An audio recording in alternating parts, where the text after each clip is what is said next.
হে WhatsApp guys, কেমন আছো সবাই? আশা করি সবাই খুব ভালো আছো। র্যান্ডম ভিডিওস চ্যানেলের মুভির এক্সপ্লেনেশন সিরিজে আজকের পর্বে আমরা একটা স্প্যানিশ অসাধারণ মিস্টিরিয়াস হরর সিনেমা সম্পর্কে জানতে চলেছি, যে সিনেমাটির নাম হচ্ছে ম্যারোবন। এবং সত্যি কথা বলতে এর আগে আমি এরকম সিনেমা কখনোই দেখিনি। মানে এই সিনেমার যে এত সুন্দর গল্প এবং এত সুন্দর একটা কনসেপ্ট, যেটা তুমি কল্পনাও করতে পারবে না। আর সবচেয়ে বড় কথা হচ্ছে এই সিনেমাটার যে ভাইব, সেটা তোমাকে নিয়ে যাবে হচ্ছে আজ থেকে 50 বছর বা 100 বছর পূর্বে। তো বাড়তি কোনো কথা না বলে চলো আমরা সিনেমাটির সম্পর্কে ছোট্ট কয়েকটা ফ্যাক্ট জানি, তারপর সিনেমাটির গল্পে চলে যাই। তো এই সিনেমাটি নির্মিত হয়েছিল 2017 সালে, বাট সিনেমাটি দেখলে মনে হবে হয়তো 50 বছর আগের। আর যেমন বলেছে এই সিনেমার কাহিনী তো ফার্স্ট ক্লাস। সিনেমার IMDb রেট হচ্ছে 10-এ 6.7। আর কেন আমি বলেছি যে এই ধরনের সিনেমা এর আগে কখনোই দেখিনি, এটা আমি একবারে ভিডিও লাস্টে বলবো। আর এখানে আরেকটা ফ্যাক্ট হচ্ছে এই সিনেমা নির্মাণে ব্যয় হয়েছিল হচ্ছে 80 কোটি টাকা, বাট বক্স অফিস আয় করতে পেরেছিল মাত্র 150 কোটি টাকা। কারণ বুঝতেই পারছো স্পেন বা স্প্যানিশ সিনেমার বাজার তো আর আমেরিকার সিনেমার মতো এত বড় নয়। তো যাই হোক, আমরা একটা বিজ্ঞাপন দিয়ে তারপর মূল ভিডিওতে যাব। তো তুমি চাইলে বিজ্ঞাপনটা দেখতেও পারো কিংবা স্কিপ করে মূল ভিডিওতেও যেতে পারো, টোটাল তোমার ব্যক্তিগত ব্যাপার। হ্যালো বন্ধুরা, আজ আমরা এমন একটি অ্যাপ সম্পর্কে তোমাদের বলতে চাই যে অ্যাপটির অফিসিয়াল পার্টনার হচ্ছে PSG। আর এখানে অনেকগুলো ম্যাচ খেলে ল্যাপটপ, আইফোন, স্মার্ট ওয়াচ ও আরও অনেক ক্যাশ প্রাইজ জেতার সুযোগ রয়েছে। আর এই অ্যাপটিতে সকল ধরনের লাইভ ম্যাচের রেজাল্ট দেখতে পারবে এবং এই ম্যাচের স্কোর অনুমান করে গেমও খেলতে পারবে। যেমন কোন টিম জিতবে, কোন টিম কত রান করবে, কে সর্বোচ্চ স্কোর করবে। এছাড়া বিভিন্ন ধরনের গেম রয়েছে, সেগুলো খেলেও ইনকাম করতে পারো। আর রেজিস্ট্রেশনের সময় আমাদের যে প্রোমো কোডটি রয়েছে রোনাল, এটা ব্যবহার করলে প্রথম ডিপোজিটে 26,000 টাকা পর্যন্ত বোনাস পেতে পারো। আর এই টাকা তুমি খুব সহজেই বিকাশ, ব্যাংক এবং অন্যান্য সহজ পদ্ধতির মাধ্যমে উঠাতে পারো। তো আর দেরি কিসের? ডেসক্রিপশনে প্রোমো কোড এবং পিন কমেন্টে প্রোমো কোড সহ সাইন আপ লিঙ্ক রয়েছে, সেটা ব্যবহার করো এবং ক্যাশ প্রাইজ জিতো। আর এখানে আরেকটা কথা মনে রেখো, আমরা যেই বিজ্ঞাপন দেই না কেন, অনলাইন থেকে টাকা আয় করা এত সহজ কোনো ব্যাপার নয়। তোমরা কোনো আর্থিক ক্ষতির সম্ভাবনা রয়েছে এমন কোনো ওয়েবসাইটে যাবে না। তো চলো এবার মূল ভিডিওতে চলে যাই। তো বিজ্ঞাপন শেষে আমরা মূল ভিডিওতে ফেরত আসলাম। তো যাই হোক, সিনেমা যখন শুরু হয় তখন আমাদের বলা হয় এটা 1968 সাল, মানে আজ থেকে প্রায় 60-70 বছর পূর্বে। আর তখন আমরা একটা পরিবারকে দেখতে পাই, যেখানে রোজ নামের একজন মা, তার 4 বাচ্চা, যার মধ্যে বড় ছেলের নাম হচ্ছে জ্যাক, মেজো ছেলে জিন, মেয়ের নাম হচ্ছে বিলি, আর ছোট বাচ্চার নাম হচ্ছে স্যাম। এই 4 জনকে নিয়ে ইংল্যান্ড থেকে আমেরিকাতে চলে এসেছে। আর এখানে আমরা জানতে পারি এই রোজ নামের মহিলাটির বাপের বাড়ি এই আমেরিকাতেই ছিল, কিন্তু সে ইংল্যান্ডের একজনকে বিয়ে করে শ্বশুর বাড়ি চলে গিয়েছিল আর কি। কিন্তু আমেরিকাতে এখনো তার সম্পত্তি রয়েছে, কিন্তু তার পিতার ফ্যামিলি থেকে কেউ বেঁচে নেই। তবে তারপরেও তারা এই বাড়িতে আসে। আর এখানে উল্লেখ্য রোজের যে পৈতৃক সম্পত্তি প্লাস যে তার যে বংশ পরিচয়, তার নাম ছিল হচ্ছে মোরোবন, মানে এই সিনেমার নাম। আর এই বাড়ির নামও ছিল হচ্ছে মোরোবন। তো সেই বাড়িতে আসা পরে তার 4 বাচ্চাকে বলে, আজ থেকে আমরা কিন্তু আমাদের বংশের নাম হিসাবে তোর বাবার নয়, আমার বাবার বংশের নাম ইউজ করবি। এবং আগের যে তোদের বংশের নাম ছিল, যেটা তোর পিতার কাছ থেকে আমরা পেয়েছিলাম, সেটা আমরা চিরতরে ভুলে যাব। আর আমরা আমাদের আগের জীবনের কিছুই স্মরণ করব না। তো এখানে রোজের কথা থেকে আমরা বুঝতে পারি যে অতীতে ওদের জীবন অনেক খারাপ একটা কিছু হয়েছে। আর এখানে আসার পরে ওরা অতীতের সকল স্মৃতি ভুলে যেতে চায়। তো যাই হোক, এখানে আসার পরে রোজের 4 বাচ্চার সাথে এখানকার লোকাল এক মেয়ের সাথে বন্ধুত্ব হয়, যার নাম হচ্ছে এলি। এবং এলি ওদেরকে আশেপাশে অনেক জায়গা ঘুরে দেখায় এবং ওদেরকে সি বিচেও নিয়ে যায়। তো ওদের দিন ভালোই যাচ্ছিল, কিন্তু একদিন হঠাৎ করে রোজের শরীর অনেক খারাপ হয়ে যায়। আর তখন তার কাছে তার বড় ছেলে জ্যাক ছিল। আর সে জ্যাককে বলে, তুই আমাকে কথা দে, আমি যদি নাও থাকি সবসময় তুই তোর ভাই বোনের খেয়াল রাখবি। জ্যাক তখন বলে, আমি মা তোমাকে কথা দিচ্ছি। আর তখনই রোজ করে কি একটা লেটারের দিকে ইশারা করে। তো এরপর জ্যাক যখন সেই লেটারটা আনতে যায়, ঠিক তখনই ওর মা রোজের মৃত্যু হয়ে যায়। তো যাই হোক, এরপর জ্যাক করে কি তার মায়ের দয় লেটারটি পড়ে, যেখানে ওর মা রোজ লিখেছে, যতদিন না পর্যন্ত তোর 21 বছর বয়স হয়ে যাচ্ছে, ততদিন পর্যন্ত আমার মৃত্যুর ব্যাপারে বাইরের কাউকে কখনোই কিন্তু বলবি না। আমার মৃত্যুটাকে অলওয়েজ রহস্যই রাখবি। কারণ আমেরিকার একটা নিয়ম রয়েছে, যতদিন না একটা বাড়ির কেউ 21 বছরের না হচ্ছে, ততদিন সে তার ভাই বোন বা ছোটদের গার্ডিয়ান হতে পারবে না। আর যেহেতু আমি মারা যাওয়ার পরে এই পরিবারে কেউই 21 বছরের থাকবে না, এজন্য তোদের সবাইকে আলাদা আলাদা এতিমখানাতে বয়স ভিত্তিক ভাবে পাঠিয়ে দেওয়া হবে। আর আমি এটা চাই না, আমি চাই তোরা 4 জন একসাথে থাকবি। তো যাই হোক, এরপর বাকি ভাই বোন আসে। আর যেহেতু 4 জনই জেনে গিয়েছে যে ওদের মা মরে গিয়েছে, ওরা একে অপরকে কথা দেয় যে ওদের মায়ের মৃত্যুর ব্যাপারটি ওরা ততদিন পর্যন্ত কাউকেই বলবে না, যতদিন না পর্যন্ত বড় ভাই জ্যাকের 21 বছর বয়স না হচ্ছে। আর 21 বছর বয়স হতে জ্যাকের আর 10 মাস বাকি রয়েছে। তো যাই হোক, এরপর সব ভাই বোন মিলে করে কি, ওদের প্রপার্টিতে ওদের মাকে দাফন করে দেয় ক্রিশ্চিয়ান নিয়মে। আর এভাবে কিছুদিন কেটে কেটে যায়। আর একদিন জ্যাকের বোন তার রুমে যখন ফ্লাওয়ার পটে ফ্লাওয়ার লাগাচ্ছিল তখনই ওদের রুমে কেউ গুলি চালায়, যেটা ওদের জানালার কাঁচ ভেঙে ভেতরে চলে আসে। আর এরপর যখন জ্যাকের বোন বাইরে দেখে সে দেখতে পায় একটা লোক বন্দুক নিয়ে ওদের ঘরের দিকে আসছে। আর তখন ওর বোন ভয় পেয়ে চিৎকার করে ওর বড় ভাই জ্যাককে ডাক দেয়। আর এরপর আমাদের দেখানো হয় 6 মাস পরের দৃশ্য, যেখানে 4 ভাই বোন এখন ওই বাড়িতেই থাকছে। কিন্তু জ্যাকের ছোট ভাই প্রায় ঘরের মধ্যে অনেক ভয় পায় এবং সে অনেকবার আয়নায় অদ্ভুত অদ্ভুত আকৃতি দেখতে পায়। তো এর জন্য বাড়ির বড়রা সবাই আয়না ঢেকে দিয়েছে। আর নিজের মায়ের মৃত্যুর খবর লুকানোর জন্য ওরা সবাই মিলে ডিসাইড করে যে বড় ভাই জ্যাকি শুধুমাত্র বাড়ির বাইরে যাবে, যাতে ছোটদের সাথে বাইরের কারো দেখাও না হয় এবং ব্যাপারটা বাইরে জানাজানিও না হয়। আর মাত্র 4-5 মাসের ব্যাপার। তো সেই হিসেবে জ্যাক করে কি বাড়ির বাইরে যেত জিনিসপত্র আনতে এবং সে কয়েকবার ইচ্ছা করে তার মায়ের জন্য ঔষধে নিয়ে আসতো, যাতে সবাই বিশ্বাস করে যে ওর মা বেঁচে রয়েছে এবং এখন অনেক অসুস্থ। তো এই জন্য বাড়ি থেকে বের হয় না। তো এরপর জ্যাক করে কি স্থানীয় কোর্টের লাইব্রেরিতে যায়, যেখানে এলি কাজ করে। তো এখানে আমরা জানতে পারি এলি এবং জ্যাক অলরেডি একে অপরকে অনেক পছন্দ করে। তো একদিন জ্যাক যখন লাইব্রেরিতে ছিল তখন সেখানকার একটা উকিল আসে আর সে জ্যাককে দেখে বলে, দেখো তোমার মা ওই বাড়িটা নিজের নামে ট্রান্সফার করার জন্য অ্যাপ্লিকেশন দিয়েছিল এবং আমি সমস্ত প্রসেস করে নিয়েছি। কালকে আমি তোমাদের বাড়িতে যাব আর ওই জমি রেজিস্ট্রির জন্য $200 ফি দিতে হবে তোমাদেরকে, এর সাথে তোমার মায়ের সিগনেচারও নেবো আমি, আর এরপরেই ওই বাড়িটা তোমার মায়ের নামে হয়ে যাবে। তো এই কথা শুনে জ্যাক তো পুরো ভয় পেয়ে যায়। অ্যাকচুয়ালি জ্যাক চায় না যে তার মায়ের মৃত্যুর রহস্য প্রকাশ হোক। তো এই জন্য সে উকিলকে বলে, আমার মায়ের সিগনেচার আমি নিজেই করে নিয়ে আসবো, আপনাকে কষ্ট করে যেতে হবে না। আর তাছাড়া তার শরীর অনেক খারাপ, সে কারোর সাথে দেখা করতে পারবে না। বাট উকিল বলে, এভাবে তো হয় না, আমাকে বাড়ি গিয়ে সিগনেচার নিয়ে আসতে হবে। তো এটা শুনে জ্যাক অনেক চিন্তায় পড়ে যায় এবং সে দ্রুত বাড়িতে আসে এবং তার ভাই বোনকে সবকিছু খুলে বলে। তো ওদের কাছে সবচেয়ে বড় চিন্তার বিষয় হচ্ছে ওদের কাছে $200 নেই। আর বুঝতেই পারছো, আজ থেকে 60 বছর আগে $200 মানে কি, 20,000 টাকার মানে কি। বাংলাদেশে তখন 20,000 টাকা দিয়ে মনে হয় কমপক্ষে পুরো 40 পাখি বা 50 পাখি জমি কেনা যেত। তো যাই হোক, তখনই জ্যাকের মনে পড়ে ওই বক্সের কথা, যেটা ওদের মা মারা যাওয়ার আগে ওদের দিয়েছিল আর বলেছিল এটার মধ্যে অনেক টাকা রয়েছে, বাট এই টাকা কখনোই ব্যবহার করবি না, কারণ এগুলো অভিশপ্ত টাকা। তবে তারপরেও এখন তো জ্যাক আর তার ভাই বোনের কাছে ওই টাকা ইউজ করা ছাড়া আর কোনো রাস্তাই নেই। তো এই জন্য জ্যাকের যে মেজো ভাই ছিল বিলি, ওই বক্সটা গিয়ে নিয়ে আসে। আর তারপর যখন ওরা বক্স খুলে সেটাতে টাকা ছিল। কত টাকা ছিল ওটা আমাদের দেখানো হয় না, বাট টাকা দেখে সবাই অনেক খুশি হয়ে যায় এবং বর্তমানে ওদের কাছে $200 বা আরো বেশি রয়েছে। কিন্তু ওদের মায়ের তো সিগনেচারও করতে হবে। আর তখন জ্যাকের বোন করে কি তার মায়ের সিগনেচার কপি করতে শুরু করে। আর পরদিন সকালে লয়ার ওদের বাড়িতে আসে, বাট জ্যাক তখন ইচ্ছে করেই ওই লয়ার বা ওই উকিলকে বাইরে বসানোর ব্যবস্থা করে। আর তারপর জ্যাক করে কি ওই উকিলকে $200 দেয় এবং বলে, আপনি এখানেই বসুন, আমি আমার মায়ের সিগনেচার করিয়ে নিয়ে আসছি, কারণ সে এখানে আসতে পারবে না, সে অনেক বেশি অসুস্থ। তো এরপর জ্যাক করে কি দ্রুত ডকুমেন্টস নিয়ে ভেতরে চলে যায়। আর তারপরে জ্যাকের বোন করে কি হুবহু ওর মায়ের মতো সিগনেচারটা কপি করে ডকুমেন্টসটা দিয়ে দেয়। বাট তখনই ওই উকিল করে কি ভেতরে চলে আসে এবং সে দেখতে পায় বাড়ির সব আয়না ঢাকা। আর এই বিষয়টা তার কাছে অনেক অদ্ভুত লাগে। তবে তখনই জ্যাক চলে আসে এবং ওই ডকুমেন্টটা দিয়ে দেয়। তো লয়ার যখন সিগনেচার চেক করে তখন সে দেখে যে ওই সিগনেচার হুবহু জ্যাকের মায়ের সিগনেচারের সাথে ম্যাচ করেছে। তো এরপর ওই উকিল সেখান থেকে চলে যায়। তবে তার একটু সন্দেহ হয়। তো এই জন্য সে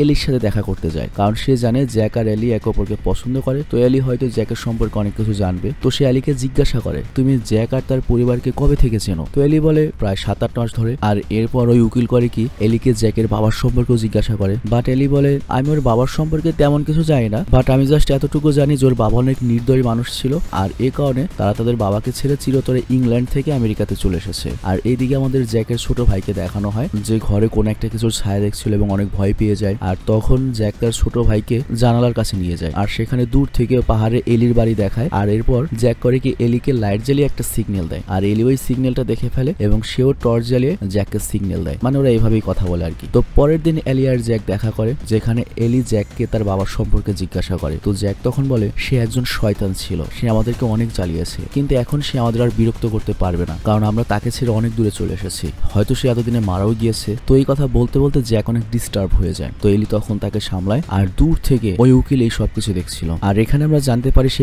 নিজেও এলিকে পছন্দ করত, কিন্তু সে জানে জ্যাক আর এলি একে অপরকে পছন্দ করে। তো এই কারণে হিংসায় সে জ্যাককে ঘৃণা করতে শুরু করে দেয়। তো যাই হোক, এরপর আমরা দেখি জ্যাক যখন বাড়িতে আসে তখন তার ছোট ভাই তাকে জিজ্ঞাসা করে, তুই কোথায় গিয়েছিলি? জ্যাক বলে, আমি এমনি বাইরে কাজে গিয়েছিলাম। ওর ছোট ভাই তখন বলে, আমি জানি তুই বারবার এলির সাথে দেখা করে আমাদের ব্যাপারে অনেক গোপন কথা বলিস। তো এই কারণে ওদের দুই ভাইয়ের মাঝে অনেক তর্ক হয়ে যায়। আর ওইদিকে আমরা দেখি জ্যাকের একদম ছোট ভাই তার মায়ের রুমে ছিল আর সে চেয়ার থেকে পড়ে যায় আর আয়না থেকেও কাপড় সরে যায় আর সে আয়নাতে একটা ভয়ঙ্কর ছায়া দেখতে পায়। আর এটা দেখে অনেক ভয় পেয়ে যায়। আর অন্যদিকে আমাদের জ্যাককে দেখানো হয় যে এখনো অজ্ঞান হয়েছিল আর জ্ঞান ফিরে ওর ভাই বোনের কাছে যায় এবং দেখতে পড়া দুজনে অনেক চিন্তিত। তো জ্যাক তখন ওদেরকে জিজ্ঞাসা করে কি হয়েছে। তো ওরা তখন বলে, আমাদের ছোট ভাই বারবার আয়নায় কারো ছায়া দেখছে, আমার তো মনে হয় এটা আমাদের বাবা বাবা আমাদের সবাইকে মারতে চায়। তো জ্যাক তখন বলে এটা হতে পারে না, সে তো মারা গিয়েছে, আর মৃত মানুষ কখনোই কাউকে মারতে পারে না। কিন্তু বোন তখন বলে কিন্তু তার আত্মা তো আসতে পারে, তার আত্মা তো আমাদেরকে মারতে পারে। আমার তো মনে হয় এটা আমাদের বাবার ভূত, যে কিনা আমাদের বাড়িতেই রয়েছে। আর আমরা যদি এই সবকিছু থেকে মুক্তি পেতে চাই তাহলে পুরো খ্রিস্টান ধর্ম অনুযায়ী আমাদের মায়ের মতো আমাদের বাবার বডিটাও দাফন করতে হবে। তো এই কথায় আমরা সবাই কনফিউজড হয়ে যাই যে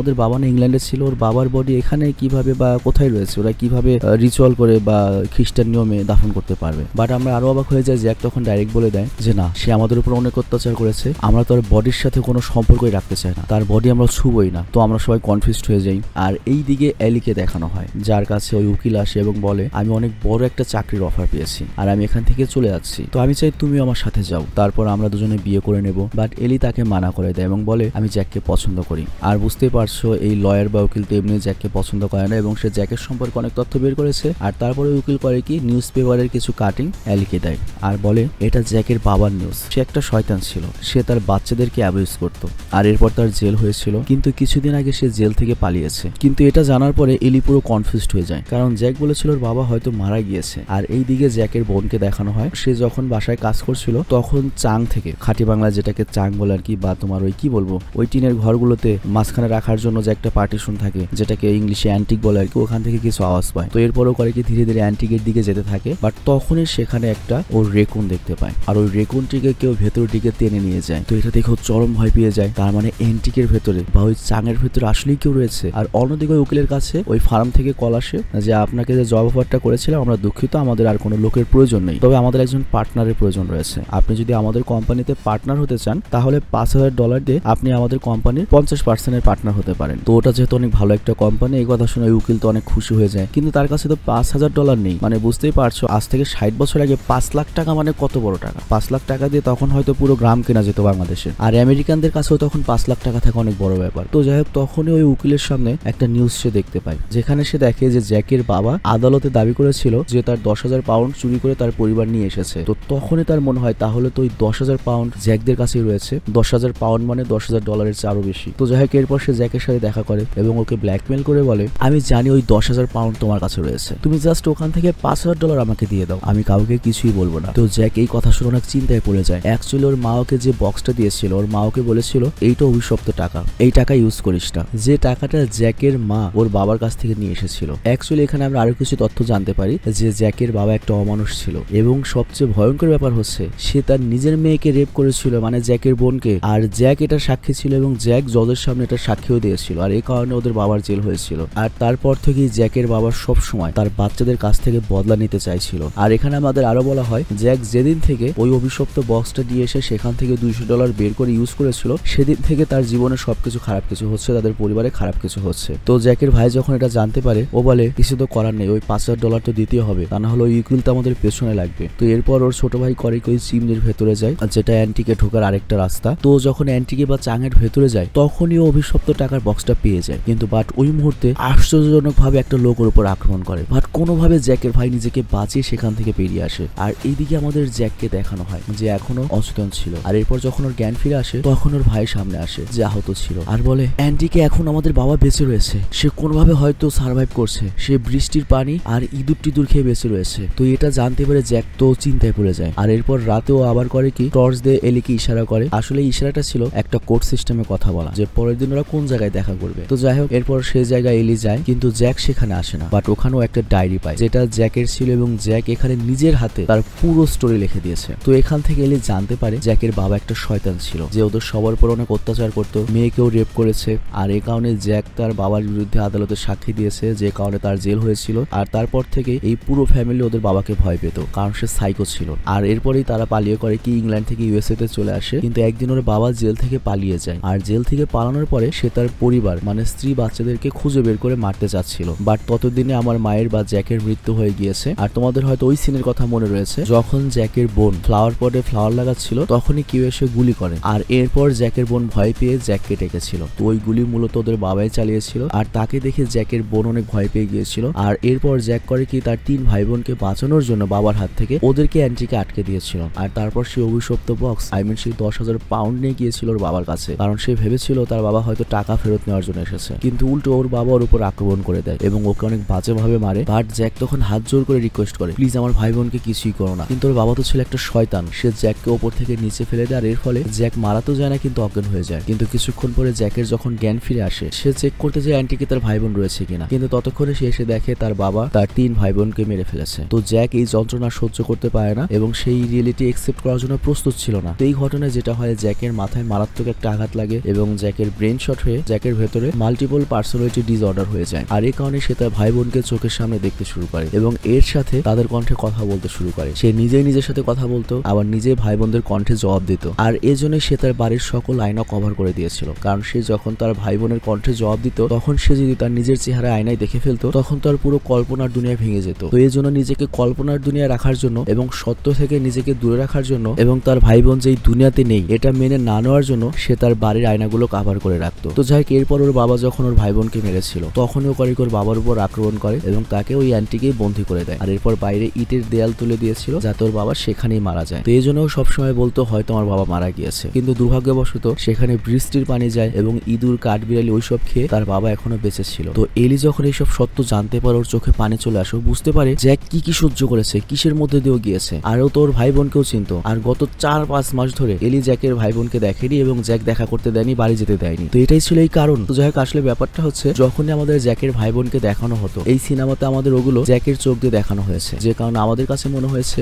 জ্যাকের ভাই বোন এখনো বেঁচে রয়েছে। আর ওইদিকে তখনই উকিল আসে হচ্ছে জ্যাকদের বাড়িতে এবং সে তার টাকা নেওয়ার জন্য জ্যাকের বাড়িতে এসেছে। তো জ্যাককে না পেয়ে সে যায় ওপরে, আর তখন গিয়ে দেখে যে অ্যান্টিকের বাইরে নতুন করে কেউ ইটের দেয়াল তুলে রেখেছে। তো উকিল ভাবে ওখানে হয়তো সেই জ্যাকের 10,000 পাউন্ড রয়েছে বা ওখানে লুকিয়ে রেখেছে। তো এরপর সে করে কি দেয়াল ভেঙে ভেতরে যায়, বাট ভেতরে যাওয়ার পরে তার চোখ ছানা পড়া হয়ে যায়, কারণ ওখানে পচা গলা 3টা লাশ রয়েছে। তো এটা দেখে সে পুরো শকড হয়ে যায়, সে কিছুই বুঝতে পারে না। আবার ওইদিকে এলিও তখন জ্যাকের সাথে দেখা করার জন্য বাড়িতে চলে এসেছে, আর সে এসে দেখে জ্যাকের অবস্থা খুবই খারাপ। আর জ্যাক এখানে কণ্ঠ বদলে বদলে নিজেই নিজের সাথে কথা বলছিল, মানে ও নিজে ভাই বোন সাথে কথা বলছিল। তো এলি জ্যাককে অনেক বোঝানোর চেষ্টা করে, বাট জ্যাক বলে তুমি এখান থেকে চলে যাও, এখানে তোমার থাকা উচিত নয়, তাহলে আমাদের ভেতরে তথ্য বাইরে চলে যাবে। আর তখনই অ্যান্টিক থেকে উকিলের চিৎকার আওয়াজ আসে। তো এলি তখন ছুটে ওই দিকে যায়, অ্যান্টিকে যায়, আর দেখতে পায় ওই উকিল তার জীবনের শেষ নিঃশ্বাস নিচ্ছে। আর সে উকিলকে জিজ্ঞাসা করে তোমার এই অবস্থা কে করেছে। আর তখন উকিল করে কি দরজার দিকে ইশারা করে, আর আমরা তখন দরজার পেছনে জ্যাকের বাবাকে দেখতে পাই যে এখন এলিকে মারার জন্য এগিয়ে আসছে। আর তখন এলি করে কি জ্যাক জ্যাক করে ডাকে, বাট জ্যাক সাহায্য করতে আসে না। এর কারণটা হচ্ছে জ্যাক জানে